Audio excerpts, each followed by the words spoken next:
সুপ্রিয় দর্শক এবং শ্রোতা সবাইকে প্রীতি ও শুভেচ্ছা জানিয়ে শুরু করছি আন্তর্জাতিক গ্রামীণ নারী দিবস উদযাপন উপলক্ষে বিশেষ টক শো। প্রতি বছর 15 অক্টোবর বিশ্বজুড়ে পালিত হয় আন্তর্জাতিক গ্রামীণ নারী দিবস। 1995 সালে বেইজিংয়ে অনুষ্ঠিত জাতিসংঘের চতুর্থ নারী সম্মেলনে এই দিবসটি পালনের প্রস্তাব গৃহীত হয় এবং 1996 সালে জাতিসংঘ আনুষ্ঠানিকভাবে এই দিবসকে স্বীকৃতি দেয়। এই দিবসটি শুধু একটি প্রতীকী দিন নয়, এটি বিশ্বের অর্ধেকেরও বেশি জনসংখ্যার প্রতিনিধিত্বকারী সেই নারীদের প্রতি শ্রদ্ধা, যারা প্রতিদিন নীরবে কৃষি, খাদ্য নিরাপত্তা, পরিবার ও সমাজ গঠনে অপরিসীম অবদান রাখছে।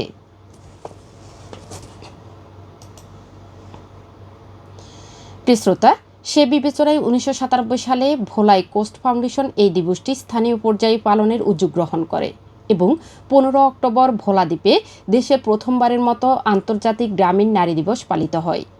1998 সাল থেকে সারা দেশব্যাপী দিবসটি উদযাপনের জন্য জাতীয় কমিটি গঠিত হয়, যারা বাংলাদেশ জুড়ে দিবসটি উদযাপন শুরু করেছে। প্রিয় শ্রোতা, এই মুহূর্তে যেখান থেকে আমাদের সাথে আছেন সবাইকে শুভেচ্ছা জানিয়ে শুরু করছি আন্তর্জাতিক গ্রামীণ নারী দিবস 2025 উদযাপন পক্ষ উপলক্ষে বিশেষ আলোচনা অনুষ্ঠান। সাথে আছি পাপিয়া সুলতানা। শ্রোতা, বর্তমানে সরকারি বেসরকারি নানামুখী উদ্যোগ যেমন ডিজিটাল লিটারেসি ট্রেনিং, নারী উদ্যোক্তা প্ল্যাটফর্ম এবং ই-কমার্স গ্রামীণ নারীদের আর্থিক স্বাধীনতা ও সামাজিক ক্ষমতায়নের নতুন দিগন্ত উন্মোচন করছে। তারপরও নারীরা এখনও শিক্ষা, স্বাস্থ্য, প্রযুক্তি ও সম্পদের প্রবেশাধিকারহীনতার শিকার। অনেক ক্ষেত্রে তারা বৈষম্য, সহিংসতা এবং সামাজিক কুসংস্কারের শিকার হন। বিশেষত প্রযুক্তির সহায়তায় সংঘটিত জেন্ডার ভিত্তিক সহিংসতা, টিএফজিবিভি গ্রামীণ নারীদের নিরাপত্তা ও মর্যাদার জন্য নতুন এক চ্যালেঞ্জ হয়ে দাঁড়িয়েছে।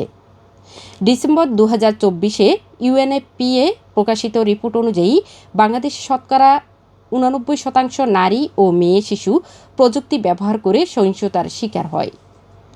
9 থেকে 14 বছর বয়সে প্রথম সাইবার অপরাধের শিকার হয় এবং 18 থেকে 30 বছর বয়সী নারীরা সবচেয়ে বেশি প্রযুক্তি ব্যবহার করে সহিংসতার শিকার হয়। এদের মধ্যে ছাত্রী ও অবিবাহিত নারীরা বেশি হয়রানির শিকার হন। এভাবে দেশের জনসংখ্যাকে বড় একটি অংশকে অনলাইনে অনিরাপদ রেখে অগ্রগতির কোনো লক্ষ্য পূরণ করাই সম্ভব নয়। তাই প্রযুক্তির সহায়তায় জেন্ডার ভিত্তিক সহিংসতা সম্পর্কে ব্যাপক সচেতনতা বাড়ানো এবং সংশ্লিষ্ট অংশীজন তথা সরকার, প্রযুক্তি প্রতিষ্ঠান, নাগরিক সমাজ সংগঠন, আইনশৃঙ্খলা রক্ষাকারী বাহিনীর ভূমিকা জোরালো করার মাধ্যমে আমাদের ডিজিটাল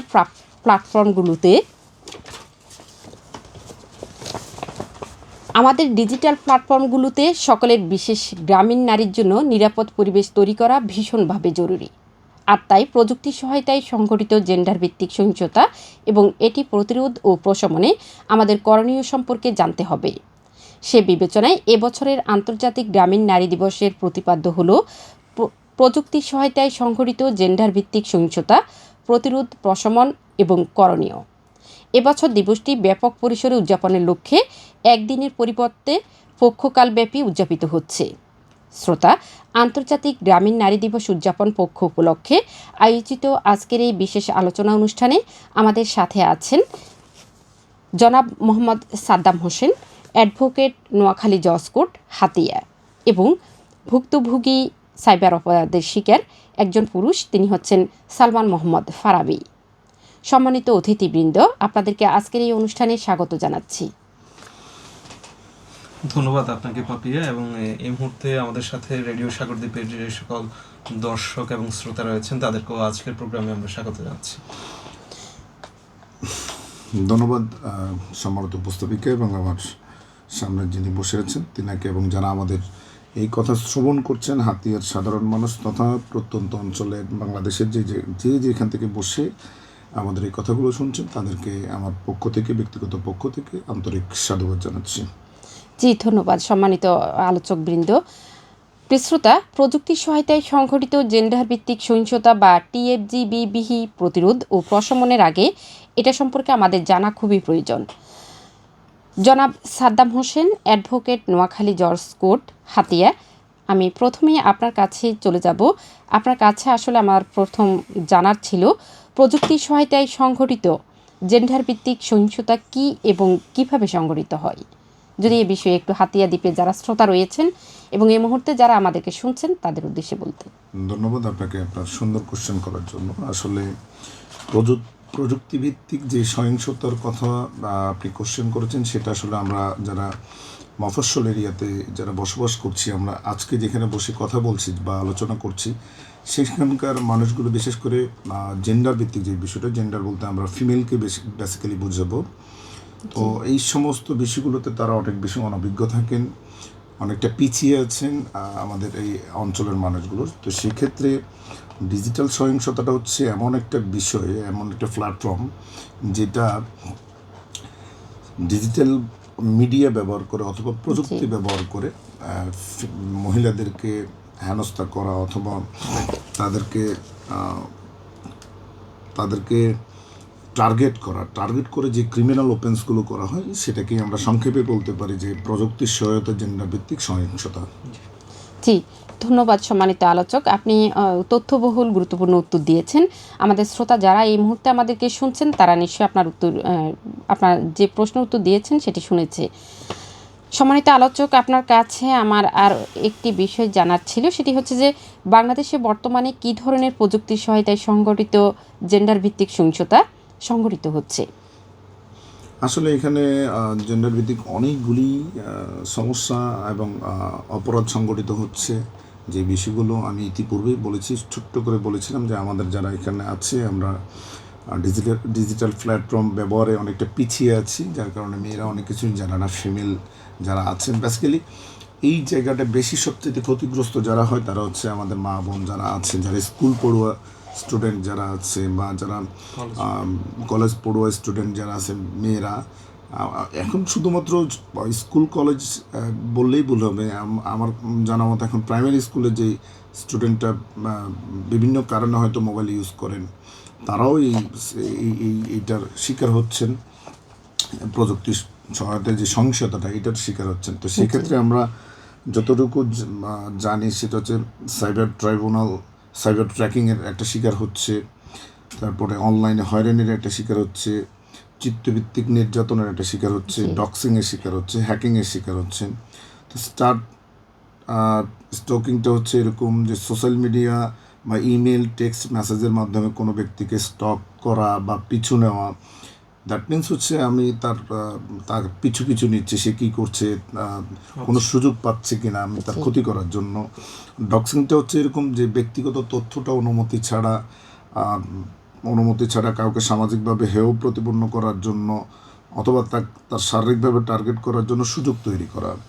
তারপরে হ্যাকিং জিনিসটা হচ্ছে এরকম যে ডিজিটাল বিষয়গুলো পিসি অথবা সার্ভার মোবাইল মাধ্যমে আইটি ইত্যাদি অনুমোদিত প্রবেশ করে পুরো সিস্টেমকে অবৈধভাবে তার নিজের নিয়ন্ত্রণে নেওয়া। দ্যাট মিনস হচ্ছে আমি আমার ফেসবুক ব্যবহার করছে, ফেসবুকটা নিজের নিয়ন্ত্রণে নেওয়া, মেসেঞ্জার যেটা আছে সেটা নিজের নিয়ন্ত্রণে নেওয়া, হোয়াটসঅ্যাপ, ইমো, ভাইভার ইত্যাদি যে সকল ডিজিটাল প্ল্যাটফর্মগুলো আছে সেগুলো কমপ্লিটলি একজন হ্যাকার তার নিজের নিয়ন্ত্রণে নিয়ে তার ক্ষতি করার জন্য এটা অপরাধ সংগঠন করেন।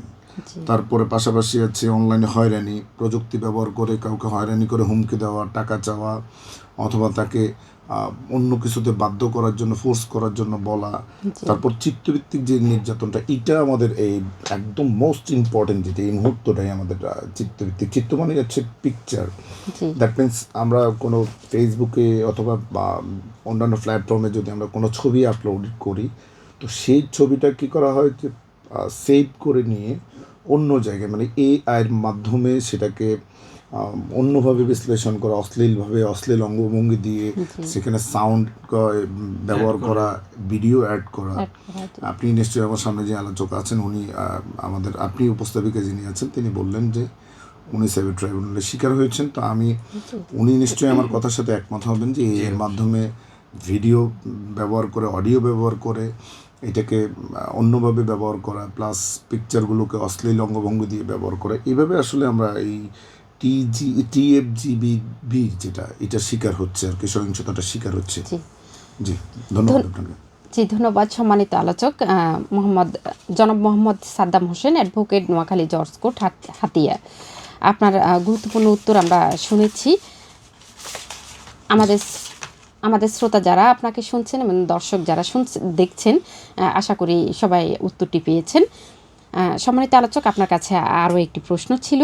আমাদের দেশে গ্রামীণ নারী ও কিশোরীরা মূলত কী ধরনের সহিংসতার শিকার বেশি হচ্ছেন?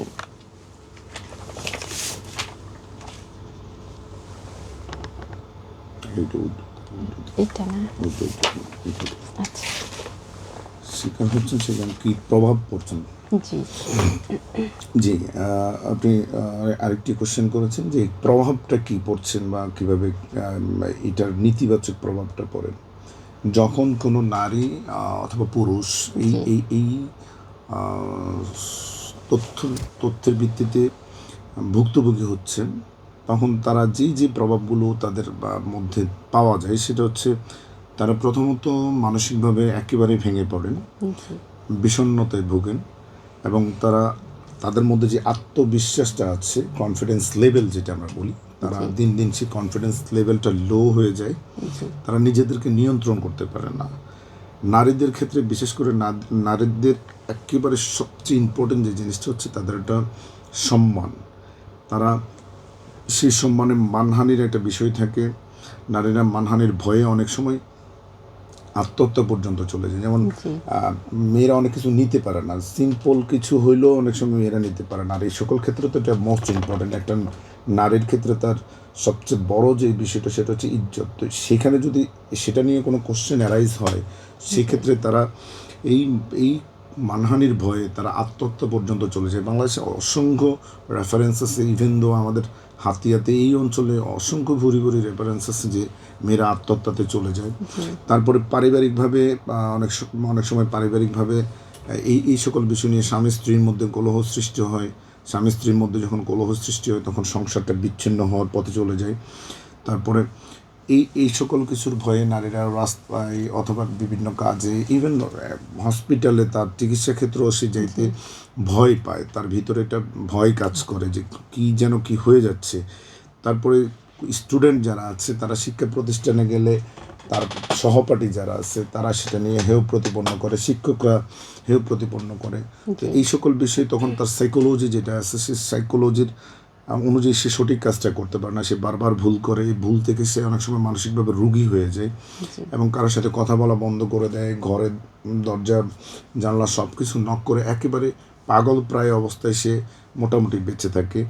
অনেক ক্ষেত্রে অর্থনৈতিক ক্ষতির সম্মুখীন হয়। অর্থনৈতিক ক্ষতির সম্মুখীনটা কীভাবে, একটা পিকচার আমার মেসেঞ্জারে দেওয়ার পরে কেউ আমার কাছে টাকা চায় বা একটা ভিডিও এর মাধ্যমে তৈরি করে আমার কাছে টাকা চায়।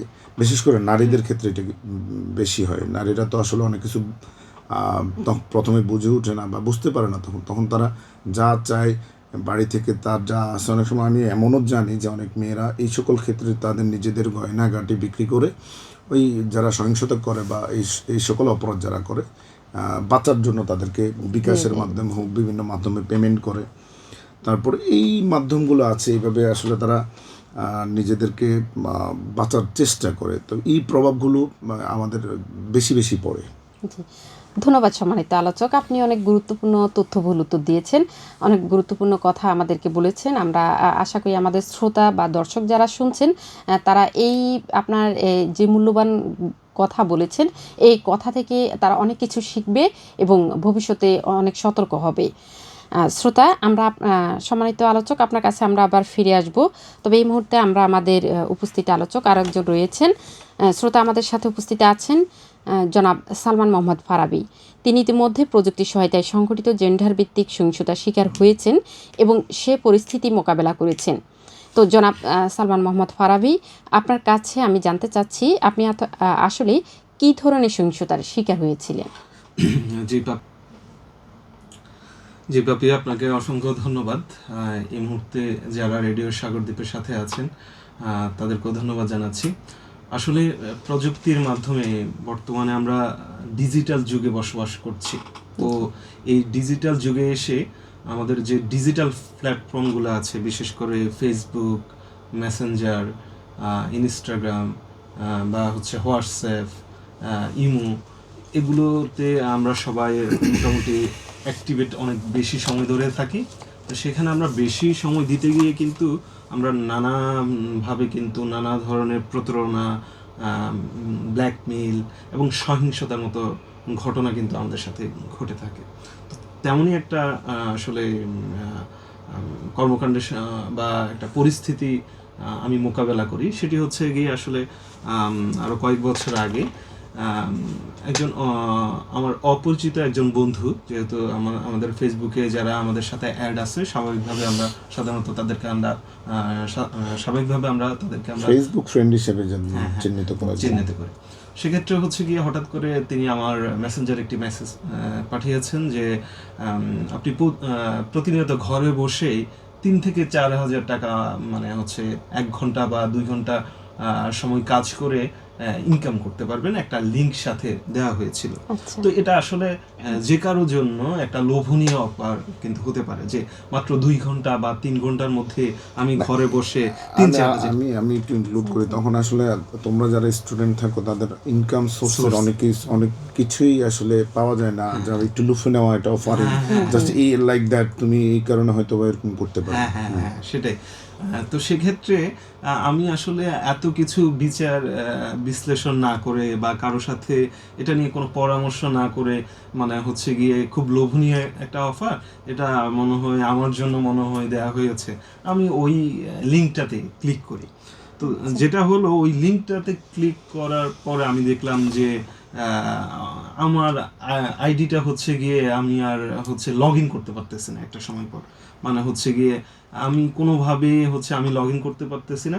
তখন আমার মনে হলো যে আমি মনে হয় কোনো ভুল কাজ করে ফেলছি। তারপর হচ্ছে গিয়ে আমি আমার একজন সিনিয়র ভাই, যিনি আইটি বা প্রযুক্তি বিষয়ে অনেক বেশি অভিজ্ঞ, যিনি ফ্রিল্যান্সিং এর সাথেও যুক্ত আছেন, তিনি নোয়াখালী আছেন।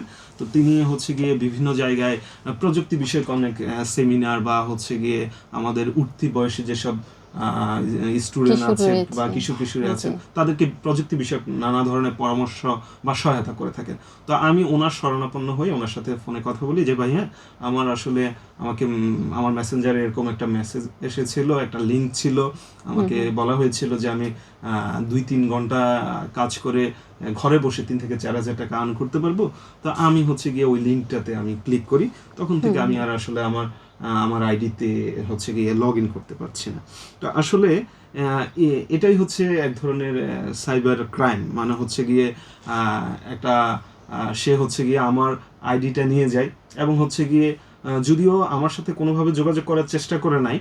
যে এরকমটা হয়ে থাকে সাধারণত যখন আপনার দেখা যাচ্ছে আপনি দীর্ঘদিন ধরে আইডিটা ব্যবহার করছেন, এখন এই আইডির মাধ্যমে কিন্তু আপনি আপনার এলাকায় বা দেশের বিভিন্ন জায়গায় বা বাহিরে আপনার পরিচিত বন্ধু বান্ধব তৈরি হয়েছে, আপনার একটা সম্পর্ক তৈরি হয়েছে, আপনি তাদের সাথে আর যোগাযোগ করতে পারছেন না।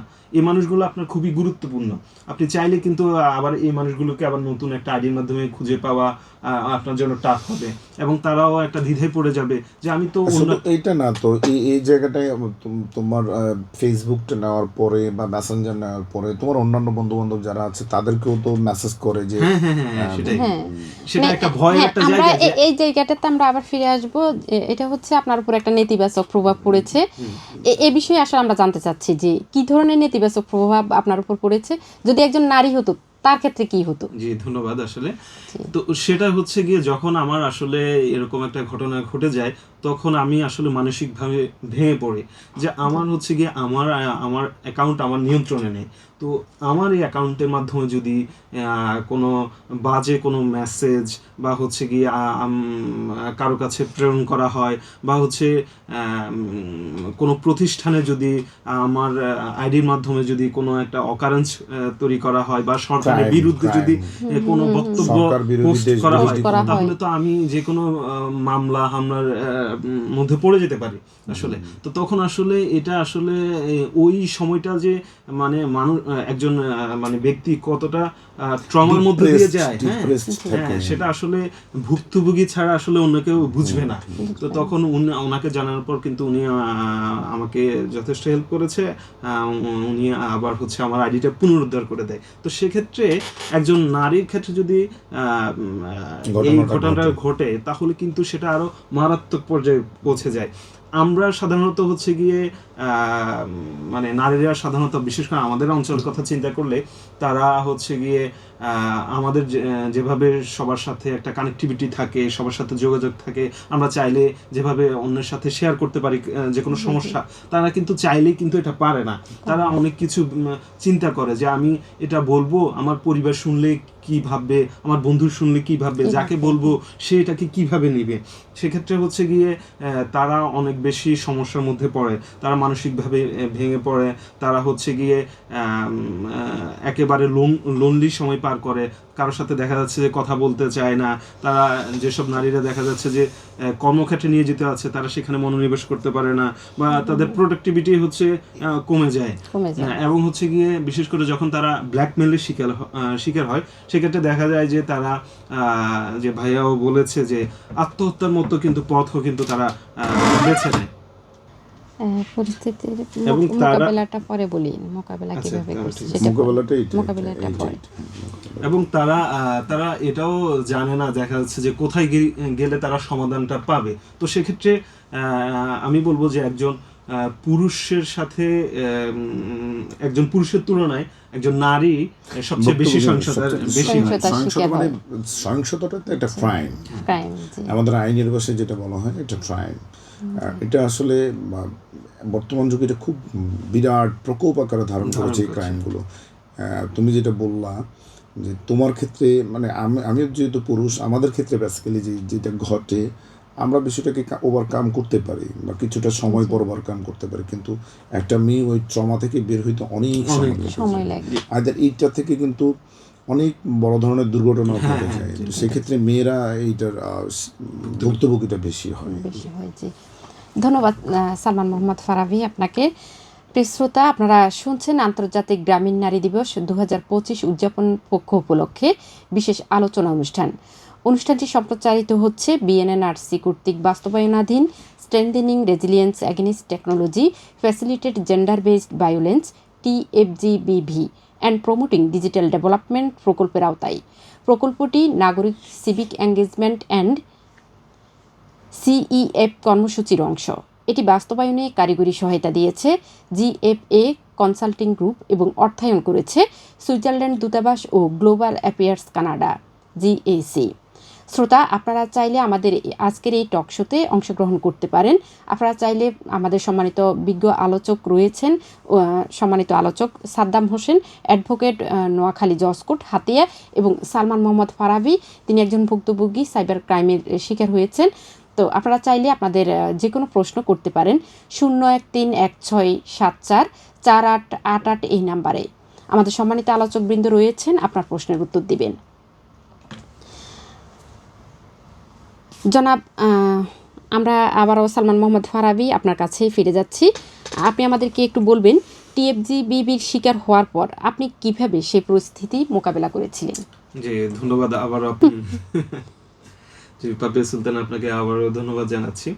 আসলে যখনই আমি এই পরিস্থিতির শিকার হই, তখনই আমি যেটি আরও একবার বলেছিলাম যে আমি চিন্তা করেছিলাম যে আমি আসলে কার সহায়তা নিতে পারি বা কোথায় আমি যেতে পারি। সাধারণত আমি চাইলে কিন্তু থানায় যেতে পারতাম, সেখানে গিয়ে আইনি সহায়তা নিতে পারতাম। আবার হচ্ছে গিয়ে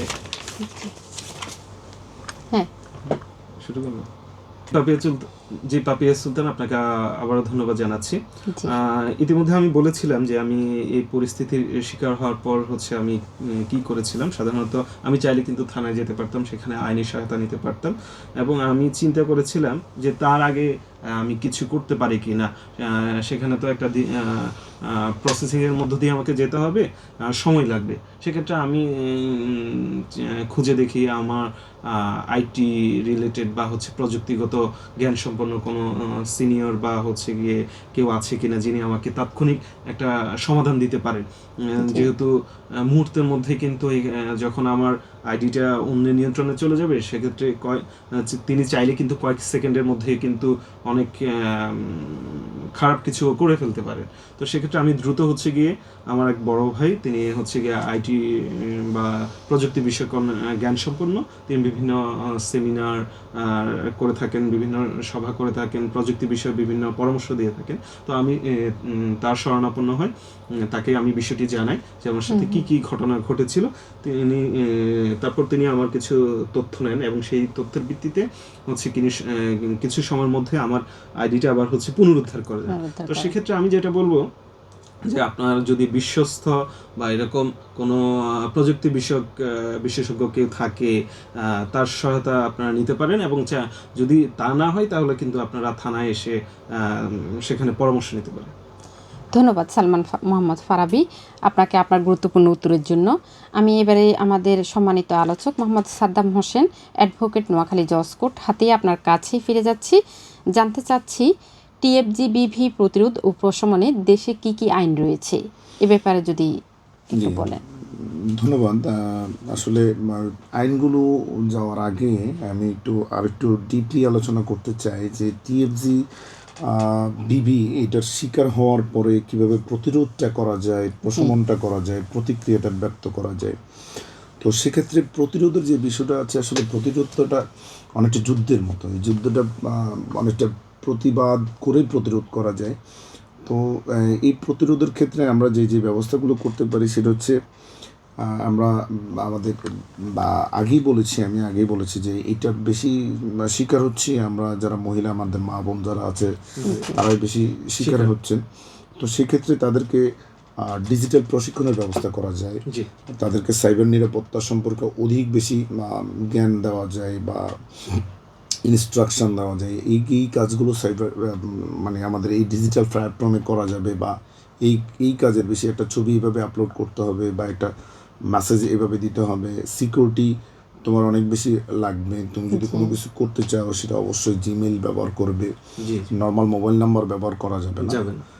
ইমেইলের মাধ্যমে অথবা জিমেইল ব্যবহার করে পাসওয়ার্ডটা স্ট্রং রাখতে হবে। আর তুমি যখন মনে করো যে তোমার এটা হ্যাকিং হওয়ার সম্ভাবনা আছে বা তোমার নিরাপত্তাজনিত কোনো প্রবলেম হইতে পারে, সাথে সাথে তুমি পাসওয়ার্ডটা চেঞ্জ করবা, লগ আউট করে পাসওয়ার্ডটা চেঞ্জ করবা। এটা হচ্ছে পার্সোনালভাবে প্রতিরোধটা করতে পারবা।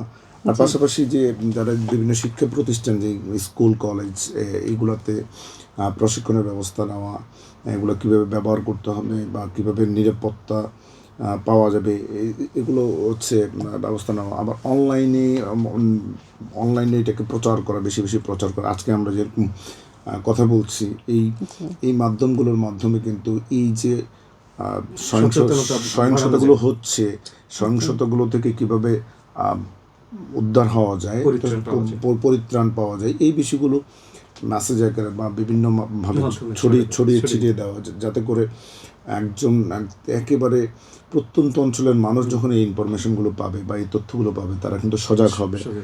তারপরে ধর্মীয় আমাদের যে বিষয়গুলো আছে, যে আমরা যারা মুসলমান বা মুসলিম, আমরা যারা মসজিদ বা তারপরে হিন্দু যারা আছে, মন্দির যারা পুরোহিত আছেন, যারা ইমাম সাহেবরা আছেন, তো এই সকল কাজ আসলে ওনাদের না। তো এই কাজগুলো, এইটা বলার অর্থ হচ্ছে ওনাদের মাধ্যমেও কিন্তু সচেতনতা বৃদ্ধি করা যায়। ধর্মীয় অনুভূতির মাধ্যমে কিন্তু অনেকে, আমরা কিন্তু বাঙালি খুব ধর্মপ্রিয় মানুষ, তো কীভাবে প্রতিরোধ করা যাবে ওনারা মাঝে মধ্যে কিন্তু ইনফরমেশন দিতে পারেন। যদি ওনারা বেশিরভাগ ইসলামিক ইনফরমেশনগুলো দেবেন, ওনাদের ওই ইনফরমেশনে তো এগুলো নিষিদ্ধই আছে ব্যবহার করাটা। তো তবুও ওনারা ভিন্ন ট্র্যাকিংয়ে ওনারা এগুলো নিতে পারেন। আর আরেকটা মূল্যবান বিষয় হচ্ছে পরিবারের যে সদস্য যারা আছেন, যখন কোনো নারী বা মহিলা বা বোন, ভাবি, XYZ লাইক দ্যাট, ওনারা যখন এই বিষয়গুলোতে পড়বেন, তারা পরিবারের সহযোগিতা নিতে হবে। পরিবারের অবশ্যই সহযোগিতা নিতে হবে। এইভাবে আসলে প্রতিরোধটা করা যায়। প্রশমন আমরা কীভাবে করতে পারি, সেটা হচ্ছে অনলাইনে প্ল্যাটফর্মে দ্রুত যোগাযোগ করার জন্য একটা হেল্পলাইন অথবা মোবাইলে একটা অ্যাপ চালু করতে পারি। আইন শৃঙ্খলা রক্ষাকারী বাহিনী যারা আছে তাদের সাথে আমাদের কানেক্টিভিটিটা আমরা আরও বেশি বাড়াতে পারি। তারপরে এটাকে গণমাধ্যমের ডিজিটাল যে প্ল্যাটফর্মটা আছে সেটাকে বারবার রিপোর্টিং করা, সেখানে রিপোর্টিং করা। আমাদের এই যে ফেসবুকে কিন্তু রিপোর্টিংয়ের একটা বিষয় আছে, মেসেঞ্জারে রিপোর্টিংয়ের একটা বিষয় আছে, সেখানে দ্রুত রিপোর্টটা করা। এই যে আমাদের স্থানীয় পর্যায়ে নারী উন্নয়ন ফোরাম বা সাপোর্ট যেটা আছে ওটার সাথে যোগাযোগ করা। তারপর স্থানীয় প্রশাসন, আইনি সহায়তা কেন্দ্রগুলো যেগুলো আছে সেখানে দ্রুত যোগাযোগ করে এই বিষয়গুলো জানানো, যাতে করে তারা তাদের মাধ্যমেও কিছু ব্যবস্থা নিতে পারেন। এইটা হচ্ছে প্রশমন।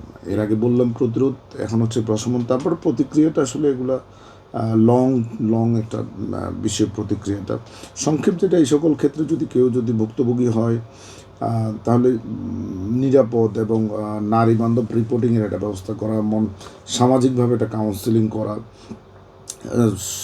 আইনি সহায়তা নিশ্চিত করার জন্য ডিজিটাল পুনর্বাসন চালু করা, এই প্রক্রিয়াগুলো বা এই প্রতিক্রিয়াগুলো যদি সামাজিকভাবে দেওয়া হয় তাহলে আমার মনে হয় এই সকল যে ক্রাইম, যে ক্রাইম সেটা থেকে বের হয়ে আসা যাবে। এখন আমাদের উপস্থাপিকা মহোদয় আমাকে জিজ্ঞাসা করেছেন কি আইন রয়েছে। হ্যাঁ, এতক্ষণ আমরা যে ডিসকাশনগুলো করেছি এটার অনেকগুলো আইন রয়েছে, যেমন সাধারণত নারী ও শিশু নির্যাতন দমন আইনেও কিন্তু এটা ব্যবস্থা নেওয়া যায়। যখন কোনো নারীকে শারীরিকভাবে হেনস্থা করার জন্য বা হেনস্থা করেই ফেলে, তখন তিনি আর বসে থেকে লাভ হবে না, তাকে অবশ্যই আইনি সহযোগিতা যেতে হবে। নারী ও শিশু আইন আছেন, তারপরে পর্নোগ্রাফি অ্যাক্টের আইন আছেন, সাইবার ট্রাইব্যুনালের আইন আছেন, তারপরে আরও অনেকগুলি আইন আছেন। এখানে আমার জানা মতে এই ম্যাক্সিমাম আইনের মধ্যে ট্রাইব্যুনালের যে আইনটা, সাইবার ট্রাইব্যুনালের যে আইনটা, এটা হচ্ছে খুব গুরুত্বপূর্ণ। সাইবার ট্রাইব্যুনালের আইনটা আমাদের হাতে বা আমরা যেখানে কথা বলছি সেখানে এগুলো কম পাওয়া যাচ্ছে। তবে এই আইনগুলো, এই ব্যবস্থাটা নেওয়ার জন্য, এই আইনের মাধ্যমে সহায়তা নেওয়ার জন্য সাইবার ট্রাইব্যুনালে আপনি সরাসরি আমাদের থানায়, স্থানীয় আপনার যেখানে ঘটনাটা ঘটবে, যেখানে ঘটনা ঘটবে তার পাশে একেবারে নিকটস্থ যে থানাটা আছে, আপনাকে প্রথমে সেখানে যেতে হবে। সেখানে গিয়ে আপনি মৌখিকভাবে আপনি আপনার সাথে ঘটে যাওয়া ঘটনার বিবরণ করবেন। সেটা আপনি বিবরণ করার পরে আমাদের অফিসার ইনচার্জ যিনি থাকবেন তিনি সেটা মৌখিকভাবেও ব্যবস্থা নিতে পারবেন, অথবা মামলা আকারের বিষয়টি নিয়ে নেবেন। আবার এইটা সাধারণত কোর্টে আমরা খুব কমই পাই। আমরা এগুলো থানায় এবং আরও ঢাকাতে ডিজিটাল ট্রাইব্যুনাল যেটা আছে, ওই ট্রাইব্যুনালে ম্যাক্সিমাম ক্ষেত্রে মামলাটা হয়। তারপরে পর্নোগ্রাফি, এই মামলাটা আমরা করি। পর্নোগ্রাফি নিয়ন্ত্রণ আইন 2012 যে আইনটা আছে, এই পর্নোগ্রাফি আইনটা মিনস হচ্ছে যখন কোনো একেবারে অশ্লীল কোনো ছবি দিয়ে কোনো কিছু করার চেষ্টা করে, তখন আমরা সাধারণত এই ক্ষেত্রে মামলাগুলো করি। আরেকটা জিনিস আছে কপিরাইট আইন, যেটা আমি আলোচনার শুরুতেই বলেছিলাম যে আপনি এই শুধুমাত্র শারীরিক বা মানসিক আঘাতপ্রাপ্ত হবেন না, আপনি অর্থনৈতিকভাবেও কিন্তু এটার ক্ষতিগ্রস্ত হতে পারেন। অর্থনৈতিক ক্ষতিগ্রস্তটা কেমন, যেমন আমার আমি একটা গান লিখেছি, অথবা আমি আমার নিজস্ব ক্রিয়েশন করা কোনো জিনিস, সেটা আমার নিজস্বই, এটা অন্য কেউ নিতে পারবে না। এখন কেউ যদি সেটাকে কপিরাইট করে অন্য জায়গায় নিজের বলে চালিয়ে দেয়, তো সেক্ষেত্রে আমার অর্থনৈতিক লসটা হয়। অর্থনৈতিক লস থেকেও কিন্তু মানুষ অনেক সময় সুইসাইড এম নেয়, অনেক বড় বড় দুর্ঘটনার শিকার হয়। তখনই আপনি কপিরাইট আইনে যেতে পারবেন। কপিরাইট 2023 যে আইনটা হয়েছে সেখানে যেতে পারবেন। আর সবচেয়ে ইম্পর্টেন্ট যে আইনটা হচ্ছে যে সাইবার সুরক্ষা অধ্যাদেশ 2025, এটা 2025 সালের এই আইন। কারণ এই অনেকগুলি ঘটনা ইতিমধ্যে আমাদের দেশে ঘটে গিয়েছে, যার কারণে এই আইনটা খুব ম্যান্ডেটরি হয়ে গিয়েছিল। তখন অনেক অপরাধী এখানে হচ্ছে, তো যার কারণে এই আইনের মাধ্যমে কিন্তু আপনি সরাসরি কোর্টেও মামলা করতে পারবেন, থানায়ও মামলা করতে পারবেন। সাইবার সুরক্ষা অধ্যাদেশ 2025 দিয়ে আপনি যে কোনো, যদি কোর্টে মামলা করেন, যে কোনো আইনজীবীর পরামর্শে আপনি মামলাটা করতে পারেন। একজন আইনজীবীর কাছে গিয়ে আপনি আপনার ঘটনা যেগুলো ঘটেছে, আপনার সাথে কী ঘটেছে, এগুলো আপনি বলার পরে উনি নিশ্চয়ই আপনার প্রত্যেকটা কথা মনোযোগ সহকারে শুনবেন। তারপরে উনি আপনাকে এটা ভালো সাজেস্ট করতে পারবেন, এবং ওনার মাধ্যমে আপনি কোর্টেও মামলা রুজু করতে পারবেন। অথবা আপনি চাইলে নিজস্বভাবে আপনি থানায় গিয়ে, লোকাল যে থানা থাকবে, আমি আগেও বলেছি ঘটনা যেখানে ঘটবে সেখানে আপনাকে যেতে হবে। সেই থানা ব্যতীত যদি আপনি অন্য থানায় যান, যেমন ধরুন আমাদের এখানে ঘটনা ঘটছে আমাদের হাতিয়ায়, আমরা যদি নোয়াখালী গিয়ে মামলাটা করি তাহলে মামলাটা নেবে না। আমাদের হাতিয়া থানার বাইরে অন্য থানায় গেলে অন্য থানায় মামলা নেবে না, অন্য কোর্টেও মামলা নেবে না। কারণ নির্দিষ্ট টেরিটরির জন্য নির্দিষ্ট থানা থাকে, নির্দিষ্ট কোর্ট থাকে। আবার যখন ঘটনাস্থলটা নির্ধারণ করা যায় না, দ্যাট মিনস ধরেন আমি এই মুহূর্তে ঘটনাটা নোয়াখালী এবং হাতিয়ার মাঝখানে হয়েছে, বর্ডারের মাঝখানে, এই পাশে গেলে হাতিয়া, এই পাশে গেলে নোয়াখালী। তো তখন আমরা কি করি, তখন ঘটনার ম্যাক্সিমাম অংশ যদি নোয়াখালী অংশে পড়ে তাহলে নোয়াখালী যেতে হবে। আর যদি ছোট পড়ে তাহলে হাতিয়া অংশ পড়লে হাতিয়াতে যেতে হবে। আর যদি কোনো স্থান নির্ধারণ করা না যায় তখন দুই জায়গার যে কোনো এক জায়গায় আমরা মামলা করলে মামলাটা নিয়ে যাবে। তো এইভাবে আসলে আমাদের মূল তিনটা জিনিস আমি বলে যাই, সেটা হচ্ছে মানসিকভাবে নিজেদেরকে সচেতন হতে হবে, প্রতিরোধ সেটা সম্মিলিতভাবে প্রতিরোধ করতে হবে, আর আইনের যে বিধানটা আছে সঠিকভাবে জেনে শুনে বুঝে আইনি সহায়তার মাধ্যমে আমরা এই সমস্যাগুলো থেকে মানে কি বলে এটাকে দূরীকরণ ব্যবস্থা নিতে পারবো। এভাবে আমার মনে হয় আমাদের পরিবর্তনটা আসবে ইনশাল্লাহ। ধন্যবাদ। জি ধন্যবাদ। সম্মানিত আলোচক জনাব মোহাম্মদ সাদ্দাম হোসেন, অ্যাডভোকেট, নোয়াখালী জজ কোর্ট, হাতিয়া।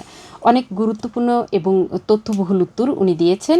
আমাদের শ্রোতা এবং দর্শক যারা এই মুহূর্তে আমাদেরকে দেখছেন এবং শুনছেন, আশা করছি সকলের অনেক উপকারে আসবে এবং সবাই এই বিষয়ে অনেক সচেতন হবে, বিশেষ করে টিএফজিবিভি প্রতিরোধে। ইতিমধ্যে আমাদের আলোচনার আজকের এই অনুষ্ঠানে অনেকগুলো SMS এবং ফোন এসেছে। তার মধ্যে আমরা কয়েকটি SMS পড়ে শোনাচ্ছি।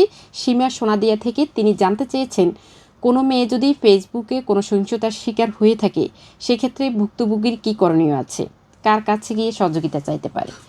ইতিমধ্যে আমাদের আলোচক কিন্তু এগুলো আলোচনা করেছেন, তবুও যদি সংক্ষেপে একটু বলেন। ধন্যবাদ। সীমা সোনাদিয়া থেকে তারা একটা গুরুত্বপূর্ণ কোশ্চেন করেছেন। তিনি জানতে চেয়েছেন যদি ফেসবুকে কোনো সহিংসতার শিকার হন সেক্ষেত্রে ভুক্তভোগী কী পদক্ষেপ নিতে পারবেন। আমি আমার আলোচনার ইতিমধ্যে আমি বলে দিয়েছি। সীমা, আপনার জ্ঞাতার্থে বলছি, আপনি যেটা করতে পারবেন, আপনাকে প্রথম পার্সোনাল প্রোটেকশনটা নিতে হবে। পার্সোনাল প্রোটেকশন, আপনি যে ফেসবুক বা মেসেঞ্জার ইউজ করছেন সেটা বারবার চেক করে আপনি আপনার পাসওয়ার্ড যেটা সেটা চেঞ্জ করবেন। আর আইনি যে সহযোগিতাটা আছে, আপনি যদি আপনার পরিমাণ ভুক্তভোগ মানে যেটা ভুক্তভোগ করেছেন সেটা পরিমাণ যদি বেশি হয় তাহলে আপনি অবশ্যই মামলাতে যাবেন। আপনি মামলাতে গিয়ে আপনি আমাদের নিকটবর্তী থানা যেটা আছে সেখানে সরাসরি মামলাতে যাবেন। সেখানে অফিসের ইনচার্জ যিনি আছেন আমাদের বর্তমান হাতিয়া থানার ওসি মহোদয় খুবই আন্তরিক। আমি আসলে ওনাকে ধন্যবাদ নিই। আমরা এই প্ল্যাটফর্মে একই প্ল্যাটফর্মে কাজ করি, তো উনি আমাদের আজমল হুদা সাহেব উনি যথেষ্ট আন্তরিক আছেন। আপনি সরাসরি থানায় গিয়ে ওসি মহোদয়ের সহযোগিতা নেবেন, উনি আপনার মামলাটা রুজু করবেন। আর পাশাপাশি আপনি আপনার হেল্পলাইনটা ইউজ করতে পারেন। যেমন যদি ইমার্জেন্সি কোনো সিচুয়েশনে পড়েন, আপনি পুলিশের সহযোগিতাটা খুব বেশি দরকার, আপনি খুব বেশি প্রবলেমে আছেন, তখন আপনি 999 ফোন দিয়ে আপনি ইমার্জেন্সি পুলিশ নিতে পারবেন। আর আপনার তথ্যটা আপনি চাইলে আপনি কী ভুক্তভোগী হচ্ছেন সেটা আপনি চাইলে আমাদের জাতীয় ন্যাশনাল একটা হেল্পলাইন আছেন, সেখানে একটা নাম্বার আছে 109, এই নাম্বারে আপনি কল করতে পারেন। ধন্যবাদ ছিল আপনাকে। জি ধন্যবাদ। সম্মানিত আলোচক, আরও একজন শ্রোতা আমাদেরকে লিখেছেন, রিয়া কাজিরবাজার থেকে। তিনি জানতে চেয়েছেন প্রযুক্তির সহায়তায় সংঘটিত কোনো সহিংসতার প্রতিবাদে তিনি কত নাম্বারে ফোন করে সহযোগিতা চাইতে পারেন? জি ধন্যবাদ। একই জিনিস আমি একটু আগেও বলেছি যে আপনি যদি ইমার্জেন্সি হয় তাহলে আপনি 999 কল দিবেন। আর পাশাপাশি জাতীয় একটা হেল্পলাইন আছে সেবা কেন্দ্র, জাতীয় হেল্পলাইন নাম্বারটা হচ্ছে 109। আমি আবারও বলছি 109।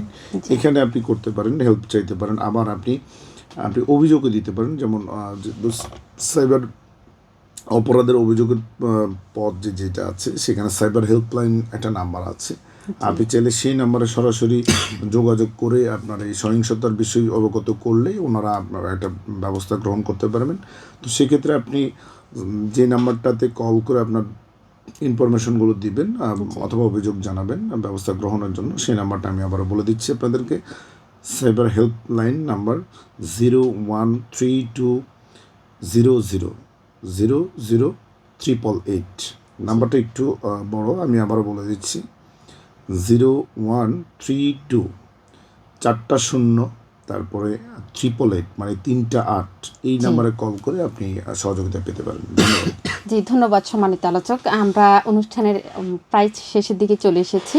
শ্রোতা, আজকের আলোচনা থেকে প্রযুক্তির সহায়তায় সংঘটিত জেন্ডার ভিত্তিক সহিংসতা কী, এর ধরন এবং নেতিবাচক প্রভাব সহ এটা প্রতিরোধ ও প্রশমন সম্পর্কেও বিস্তারিত জানলাম। শ্রোতা, প্রযুক্তির সুবিধাগুলো ভোগ করার পাশাপাশি আমাদের সকলের উচিত এর সঠিক ব্যবহার ও ঝুঁকি সম্পর্কে সুস্পষ্টভাবে জানা।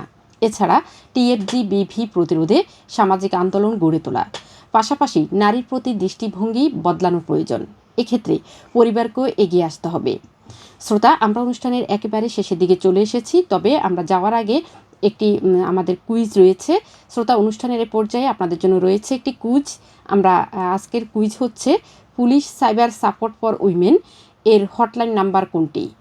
আমি আপনাদেরকে অপশন বলে দিচ্ছি: 01720 000 888 অথবা 01320 000 888। আমি নাম্বারগুলো আবারও বলছি: 01720 000 888 অথবা 01320 000 888।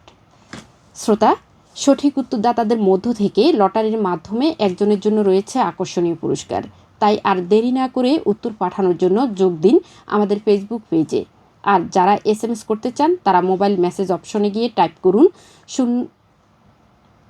QUIZ এর পরে একটি স্পেস দিয়ে সঠিক উত্তরের অপশনটি লিখে ঝটফট আপনারা পাঠিয়ে দিন 01316744888 এই নাম্বারে। আন্তর্জাতিক গ্রামীণ নারী দিবস 2025-এ আমাদের অঙ্গীকার হোক ডিজিটাল অন্তর্ভুক্তি যেন হয় নিরাপদ, ন্যায়সঙ্গত ও নারী বান্ধব। আমাদের দেশে গ্রামীণ নারীরা কেবল টেকসই উন্নয়নের সহযাত্রী নন, তারা ডিজিটাল সমাজ গঠনের মূল চালিকা শক্তি।